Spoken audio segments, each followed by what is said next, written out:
ازيكم عاملين ايه؟ يا رب تكونوا بخير وانتوا بتشوفوا الفيديو بتاعي النهارده باذن الله هعمل معاكم الحواوشي بطريقه سهله جدا، وهقول لكم على كل الاسرار وازاي يطلع معاكم زي المحلات واحلى كمان. يلا بينا. نص كيلو من اللحمه المفرومه فيها دسم، عليها نص كيلو من البصل المفروم، وعليهم 3 حبات من الفلفل البارد المتقطع. حواوشي يعني بصل ويعني فلفل بس كده. هنزل بقى بمعلقه كبيره مفرومه من الليه.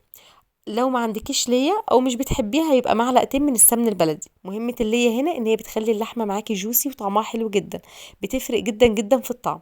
البهارات بقى معلقة صغيرة مليانة من الملح، نص معلقة من الفلفل الاسود، نص معلقة من السبع بهارات، رشة من جوز الطيبة، وممكن الاستغناء عنها عادي جدا.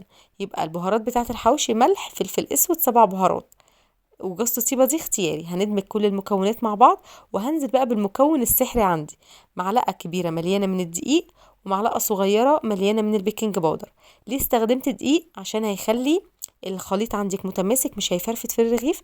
والبيكنج باودر عشان هينفش اللحمة عندك.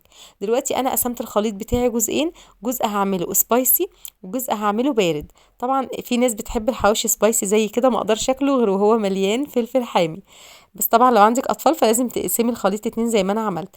الرغيف هنا عندي انا فاتحاه يا دوب على قد اللحمه. عندي اللحمه يعني قطعه اللحمه اللي هدخلها.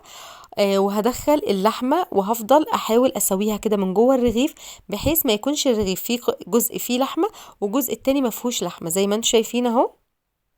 وبعد ما احشي الرغيف بتاعي عندي لازم يعني احاول اسويه من فوق، بحيث يكون كل جزء في الرغيف فيه لحمه.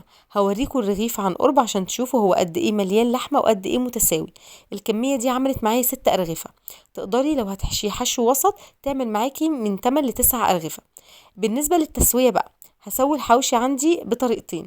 اول طريقه ان انا مشغله الفرن على درجه حراره 200 وجبت صاج. هرش الحواوشي بتاعي من كل جهه بالزيت وهدخله، هياخد تلت ساعه. الطريقه التانية بقى على البوتاجاز. طاسه سخنه، حطيت معلقه زيت تسخن، هنزل بالحواوشي بتاعي وهقلبه بس على كل جهه بحيث يكون فيها زيت. وبعد كده هخلي النار متوسطه على كل جهه، بياخد 10 دقايق بس كده. ملحوظه عايزه اقول لكم ان انا بعد ما حطيت الحواوشي بتاعي في الرغيف سبته بس نص ساعه بحيث يتبل العيش، يتبل بيبقى طعمه حلو جدا. انا بقى بالنسبه لي هقول لكم طريقه التسويه المفضله بالنسبه لي. بس الاول كده بعد ما عدى اول 10 دقايق بصوا لونه ذهبي حلو قوي. الطريقه بقى المفضله بالنسبه لي طريقه الطاسه، لانه بيكون لونه ذهبي قوي، بيكون مقرمش وحلو جدا. بس طبعا بنلجأ للبوتاجاز عشان ان احنا نحطه في الفرن، عشان بيسوي كميه اكبر في وقت واحد وبينجز الصراحه. ده بقى الحواوشي اللي كان في الطاسه بصوا حلو قوي قوي قوي. وده اللي كان في البوتاجاز برضو حلو جدا ومقرمش وجميل.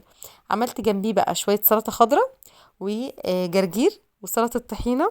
وبجد هتاكلوا احلى حواوشي. هستنى رايكم في الكومنتات باذن الله، واشوفكم في طريقه سهله وفيديو جديد. مع السلامه.